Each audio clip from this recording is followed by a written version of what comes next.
Hello বন্ধুরা, কেমন আছেন? আশা করি সবাই সুস্থ আছেন, ভালো আছেন। বাঁকুড়ায় লাল মাটির টেনে ঘুরে এলাম আর সুন্দর একটা প্রাকৃতিক দৃশ্যর সাক্ষী থাকলাম। মাঠ, নদী, ক্ষেত, চাষবাস, মাটির বাড়ি, এসব এখন আমরা আর কোথায় বা দেখতে পাই বলুন? গ্রাম ছাড়া ওই রাঙা মাটির পথ। এখানে গিয়েই প্রথম দেখলাম ধান ঝাড়াইয়ের আগে আবার ধান সিদ্ধ করা হয়। আপনারা জানতেন কি? আমি তো এই প্রথম দেখলাম। মাটির বাড়ি দেখে তো ছি, কিন্তু মাটির দোতলা কখনো দেখেছেন? দেখে এলাম আমরা মাটির দোতলা।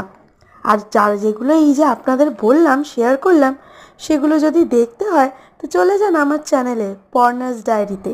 ফুল ব্লগটা ওখানেই আছেন। আর কেমন লাগলো দেখে অবশ্যই কমেন্ট করে জানাবেন। দেখতে ভুলবেন না কিন্তু।